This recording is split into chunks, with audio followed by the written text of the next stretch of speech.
Hello, and welcome to All 24 News daily coverage on Russia-Ukraine file, coming to you live from Algiers. Since World War II, Russian President Vladimir Putin unleashed a fear in the Western nation's body. Russia justified its special military operation in Ukraine by the threat the country feels due to modern Western lean in Ukraine that made Russia feel unsafe to develop an exit.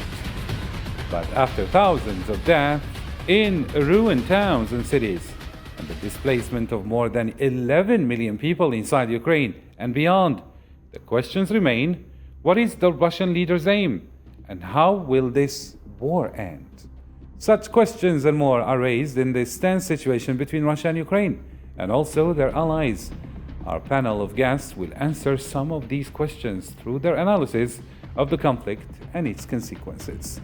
We have via Skype Ambassador Gorgi Badridze, Senior Fellow at Georgian Foundation for Strategic and International Studies from Tbilisi, Georgia, along with Mirko Giordani, CEO and founder of Perilia Strategic Advisory Group from Rome, Italy. Thank you both gentlemen for joining us. The discussion begins right after this break.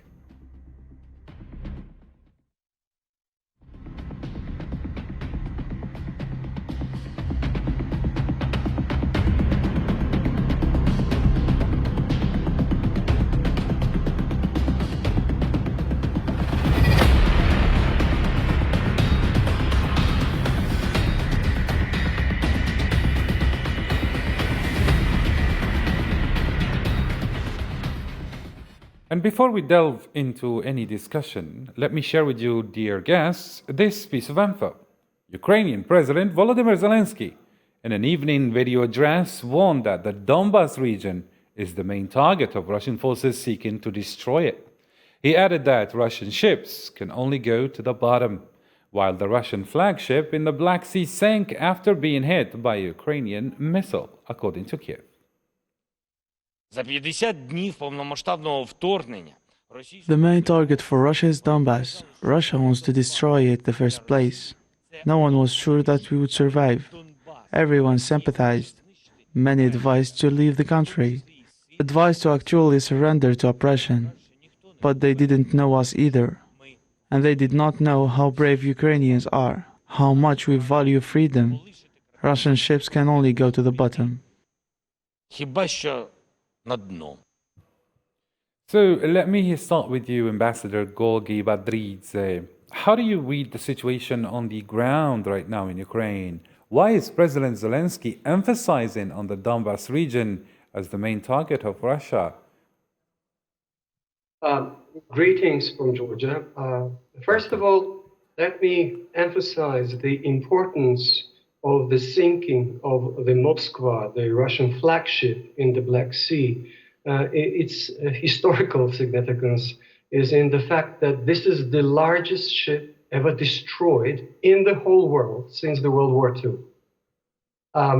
And this is also a symbol of Russia's miscalculation of Ukrainian capabilities and its resolve to stand up for its freedom and independence. You also mentioned in your introduction that Russia's war was launched upon Ukraine as a result of its perception of threats from coming from Ukraine, which I should say that is complete fantasy or part of the Russian propaganda, because Russian leaders should be well aware that Ukraine did not pose any threat to Russia. The only source of the Kremlin's irritation was Ukraine's determination to develop as a sovereign, independent nation, which was in contradiction with their ideology, their fantasies of recreating the Russian Empire. So in this conflict, in this war, the goals of the Kremlin were quite clear. It had nothing to do with the so-called denazification of Ukraine. It had nothing to do with the NATO enlargement, which was, by the way, not happening.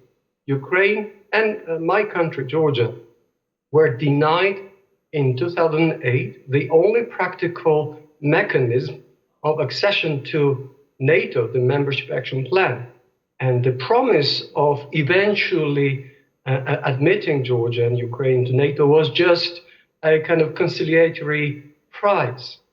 So the goals have been basically downgraded in Ukraine after attempting to take the whole country of Ukraine, and it happened after the Russian military was dealt a severe blow. It was crushed in the outskirts of Kiev. Very nice indeed. Thank you. What about you, Mr. Mirko Giordani? Why is the Donbas region very important to Russia? As an expert, how do you analyze the situation on the ground? And what can you say further, I mean, to what our distinguished guest just said? Okay, so why Donbas? It's very important for Russia. It's a mixture of strategic and of strategy and culture. First of all, if you consider how many Russian speakers live in Donbas, this, you can understand why Donbas is important for Russia. And second of all, it's on the border. And I sincerely believe that now the aim of Vladimir Putin is not to conquer the entire Ukraine, but actually to conquer the eastern part and try to conquer like the south of Ukraine. Sincerely, nowadays, after the destruction of the Moskva, it's more difficult for Russian forces to make an amphibious landing near Odessa or Mykolaiv, because in the end, the most important city that Russian need to conquer are Odessa, Mykolaiv, Mariupol that they have conquered, Lugansk, Donetsk that they have, and Kharkiv in the northeast, in order to surround from east to south all Ukraine. So why it's important? It's important because if you conquer Donbas, it's near Russia, so there is territorial continuity between Russia and the Donbas. Russians surrendered in Kiev because they finally understood that continuing to carry on war in Kiev would have been a loss of precious resources, and Russians nowadays, they have very finite resources to carry on this war, because let's not forget that when we discuss about Russia, we're not discussing about a powerful economy. It's an economy which is large, like the Italian one, pretty much, but Russia is still consider itself as a global superpower. So we need to, Russians need to understand that they have very limited resources and that they need to focus their strategic objectives in a narrow region, which is the Donbas and maybe the south. However, I would like to stress that after what happened with the cruiser, it will be very, very difficult for Russians to conquer definitively a city like Odessa and even Mykolaiv. Yes, and what about what Gorgi Badridze has just shared with us? Do you share with him this opinion that Russia's it has this propaganda and is just kind of giving the world pretext to justify its military operation in Ukraine? There is no such a thing as denazification and so on and so forth. That's for sure. It's every war needs a kind of propaganda to support it. The denazification thing was seriously a sham. No one ever believed in denazifying Ukraine, given the fact that the president of Ukraine, Volodymyr Zelensky, is also Jewish. So there is seriously nothing to denazify. Obviously, there are some kind of far-right groups in Ukraine. Yes, for sure. But do we have any evidence that nothing really serious was happening on the border? Because several times we see from the Russian side, just to keep the balance, we see on several occasions that they are referring to genocides that are being committed against the minorities over there. And how far do you think this is true? Okay. The war in Ukraine, the skirmishes in Ukraine are something that we date back to 2014. So the invasion, the war between Russia and Ukraine is not something that it's coming out of the blue. It's something that analysts could have foreseen, that we as a category failed to consider, but it was there. There were all the ingredients for an attack from Russia. It's obvious that the Ukrainian regular army did some kind of damage in Donbass. There have been some deaths among Russian speakers in Donbass, yes. Who caused them? Maybe, and surely Ukrainians. Is it justifiable, a military intervention from Russia? Absolutely not. But in order to understand what's happening, you need to be in the head of the evil.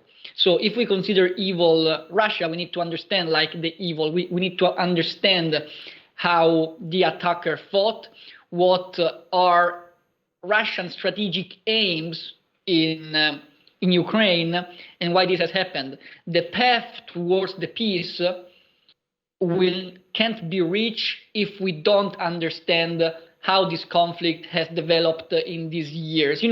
It's like when you have an earthquake. You have years of friction, that is moving in the border between the tectonic platforms.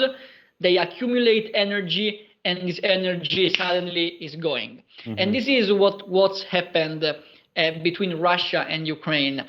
We Western analysts, we have failed in understanding all these skirmishes. Let me tell you something. The war in Donbass, it's 8 years old, and media attention over Donbass has never really been an issue because there was no serious journalist covering Donbass before February 2022. So this has been a media failure. This has been a political risk failure.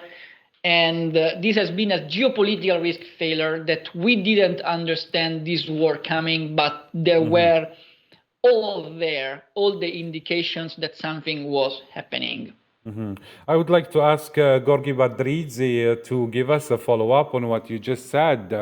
Gorgi Badridze, okay, so let's say that these are just pretext, and Russia doesn't have the right to secure its borders against NATO. That was building up. I mean, the annexation of Ukraine into the NATO, or the involvement of Ukraine in NATO, actually constitute a threat, a geopolitical threat to Russia, and it might be legitimate for their side to say that we are trying to neutralize Ukraine. And Ukraine itself, or Volodymyr Zelensky, actually accepted the term of neutrality on two main conditions. What can you say about that? And if Ukraine actually is neutral, doesn't this give a veto power to Russia over who can and who cannot join NATO? First of all, let me respectfully disagree with your analysis of what potential membership of any country in NATO means as in terms of Russia's security. NATO is a purely defensive alliance. Its enlargement since the 1990s did not involve any movement of Western strategic forces closer to Russian borders. The only thing that the membership of Russia's neighbors in NATO has changed is the fact that now Russia cannot attack them. NATO does not represent a security threat to its neighbors, full stop, right? And the fact of life is the only countries with which Russia has conflicts are its neighbors which were not fortunate to join NATO in the late 90s and early 2000s. This is number one. Number two, as I just said before, Ukraine was not going to become a NATO member. In Bucharest summit in 2008, Ukraine and Georgia were denied the only mechanism by which countries can be joining the NATO, the membership action plan. So again, talking about Ukraine's possible membership in NATO was simply a fantasy. It was not happening.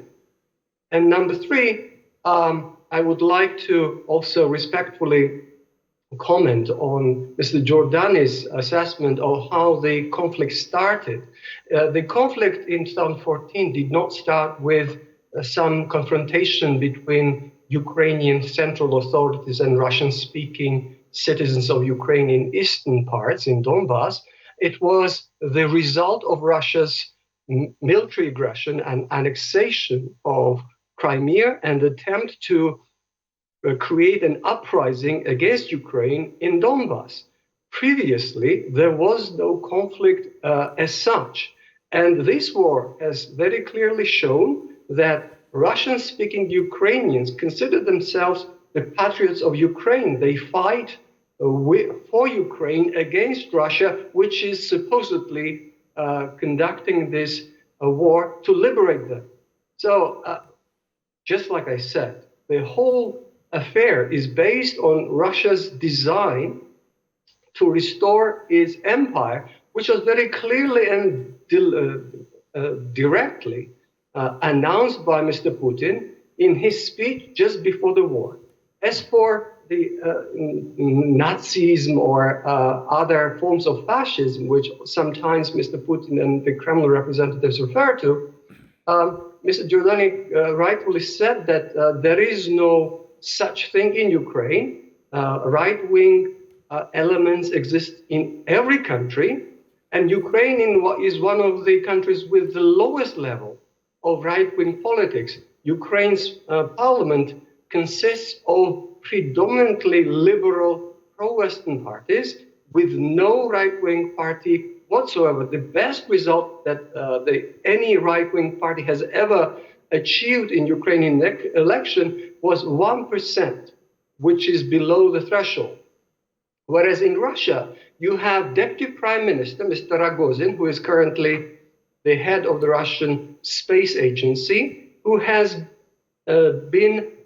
is a well-known Russian racist, whose 2005 election campaign involved video in which he promised to literally cleanse Moscow of the garbage of consisting of thousands with darker skinned people. This video is still available freely on the internet.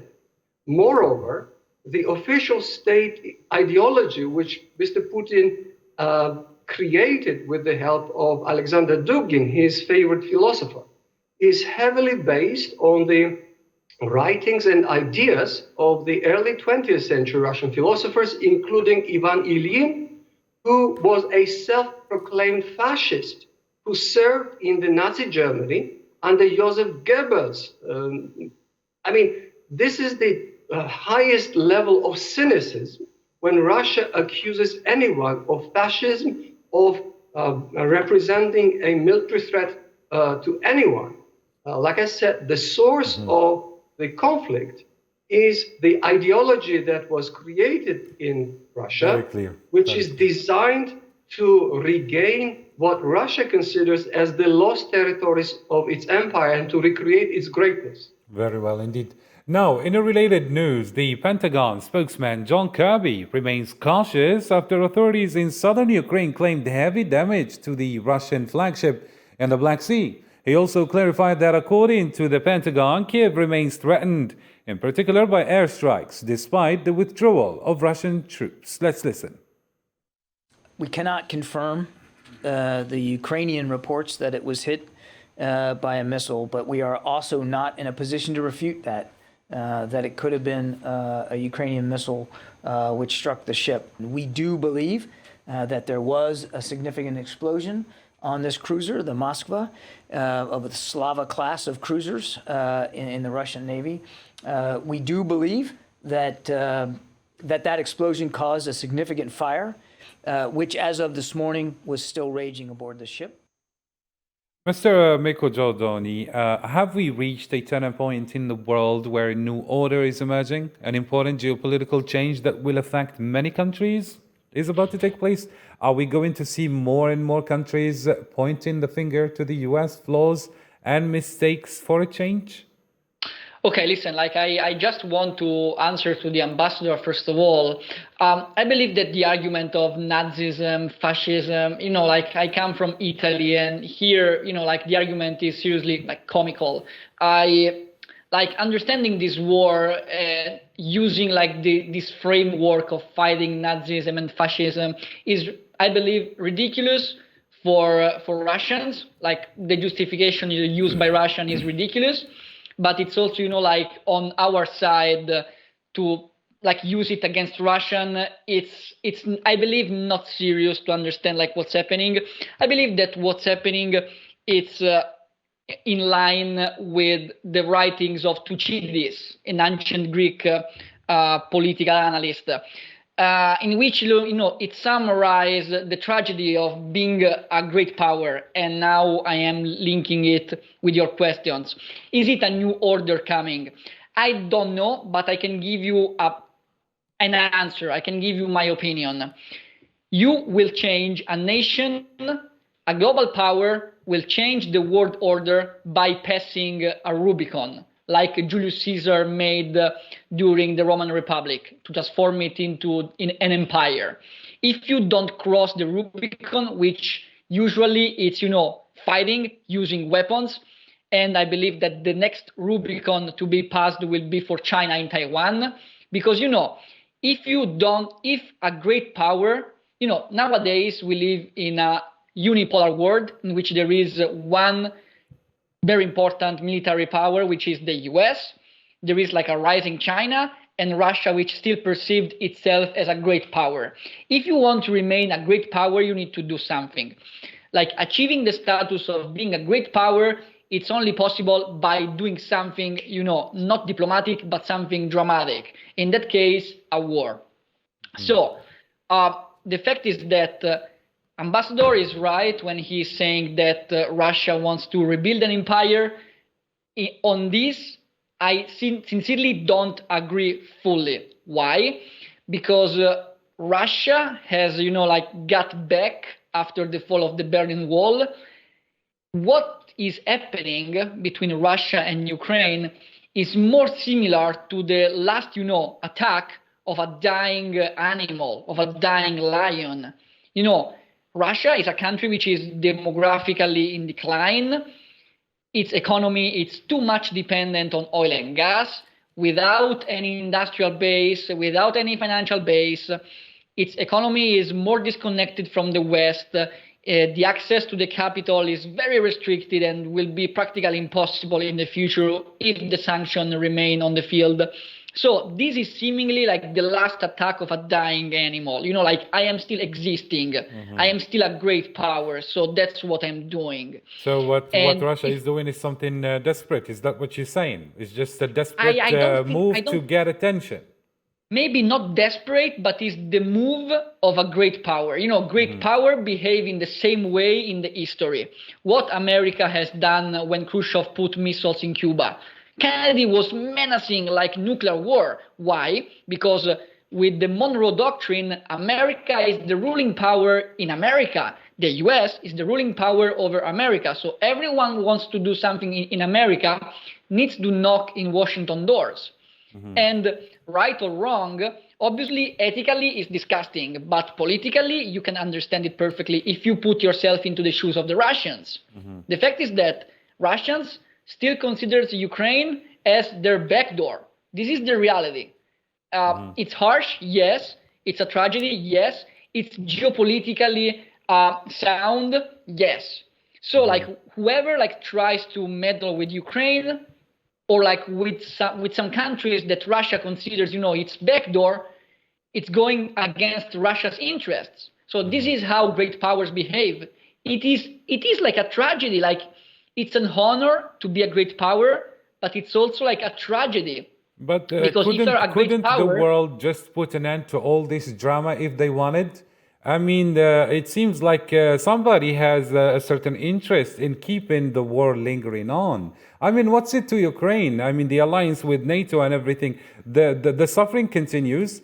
And we see a lot of financial aid being sent, a lot of arms being sent. And this is only putting, or let's say, rubbing Russia the wrong way.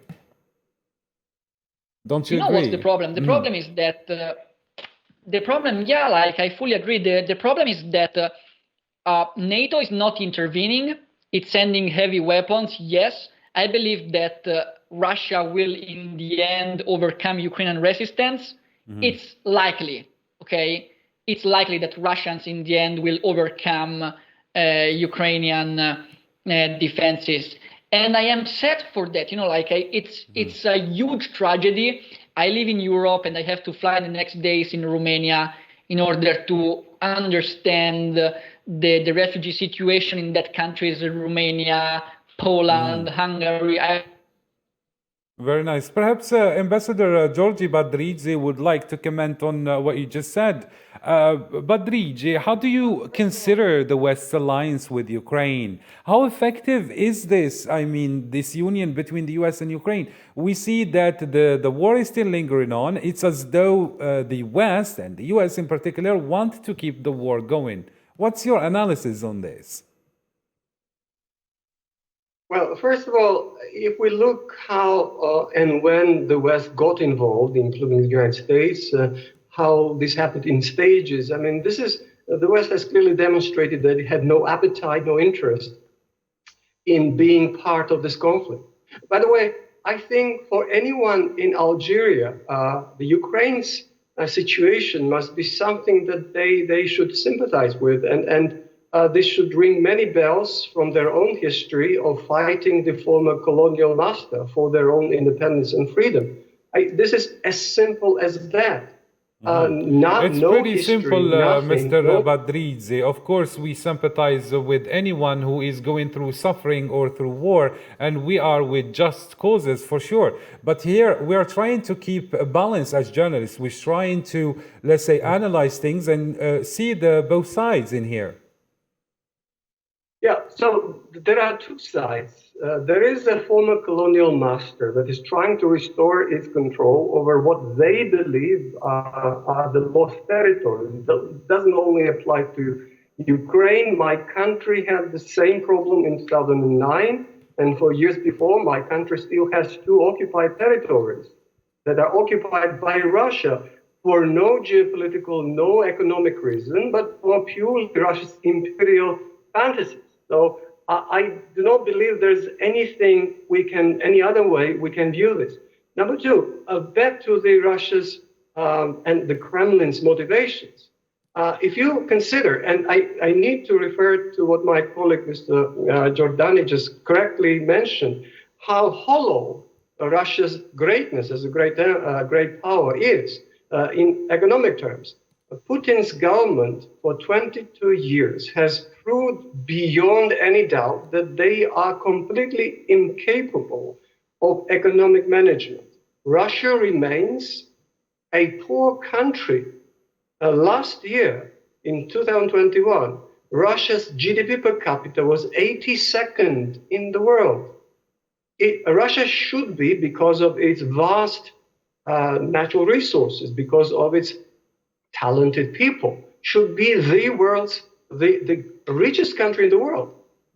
Yet it is one of the poor countries. Yet again, Europe. Sorry to interrupt your thoughts, but yet again, Europe is still dependent on Russian oil and energy products in general. And how can this new alliance of energy sector affect the Western nations now? We see that there are a lot of news regarding countries that need to step up energy products just to find an alternative to Russia's products. But how fast can this be implemented on the ground? And how much do Europeans in general have to suffer more in order to find a replacement? I think European publics must hold accountable those politicians and decision makers who put Europe into the dependence with Russia. By the way, any economic ties which benefit two sides could not be used for political goals, and yet Russia has a proven track record of using economy as a political weapon. So those politicians and decision makers who put Europe in the position of dependence with Russia should be held accountable.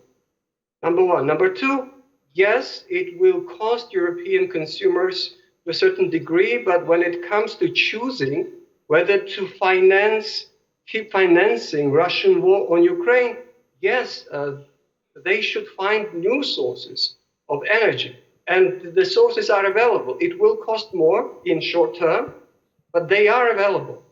I believe it would be not just morally wrong, but also not very pragmatic to continue. Very clear, Mr. Ambassador. Thank day. you so much, Mr. Ambassador. Since we're running out of time, I would like to give only 30 seconds to Mirko Giordani just to give us a final word before we wrap it up.